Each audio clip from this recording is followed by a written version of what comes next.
अगर आप भी मयूर फिल्म भोजपुरी के ऑडियो वीडियो देखना चाहते हैं तो प्लीज़ हमारे चैनल को सब्सक्राइब करें और बेल आइकन दबाना ना भूलें।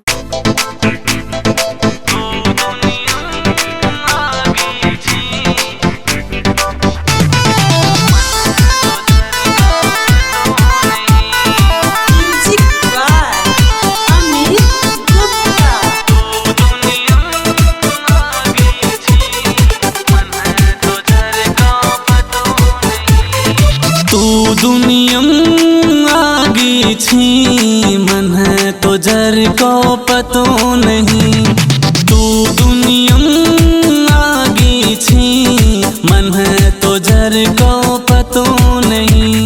दर्द अभी तक बहुत सहे छूं, दर्द अभी तक बहुत सहे छूं, अबे तो लागे है तो नहीं। तू दुनिया मन है तो जर को पतो नहीं।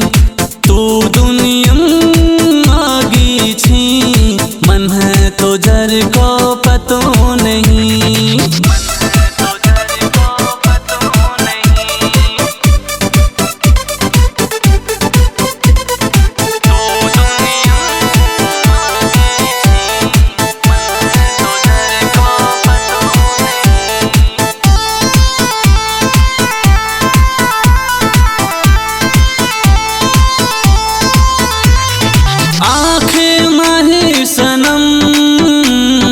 जादू के थर छुपाई मिली नजर तो से घायल मन बनाई।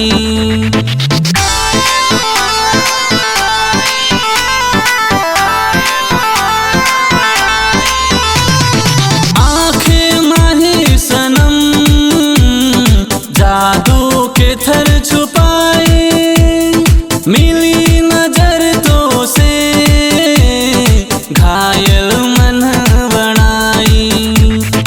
घायल मन बनाई, घायल मन बनाई। ख्वाब अधूरे होगे छी पूरे पहले तो ये थर हतो नहीं।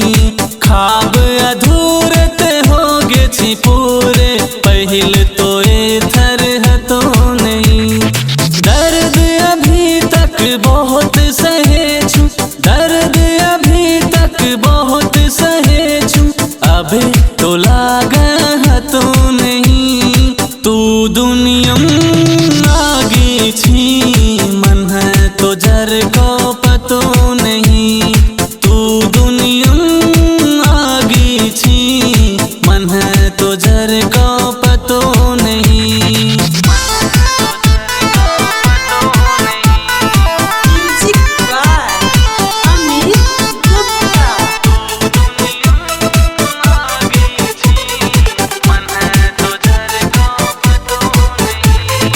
आशिक है तो मतारो उज कोई भी नहीं छे।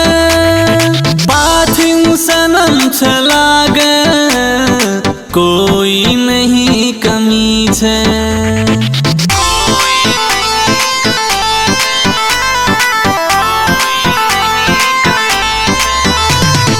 आशिक है तो मतारो उज कोई भी नहीं छे।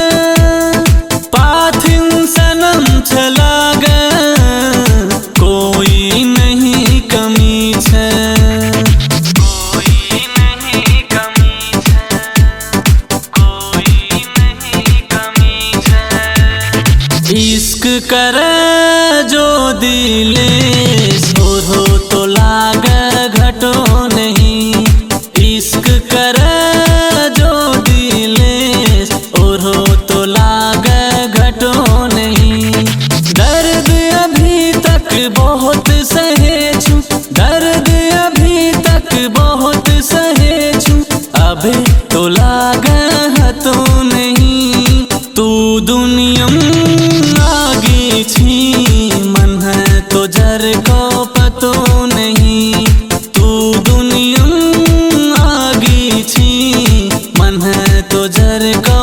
तो नहीं।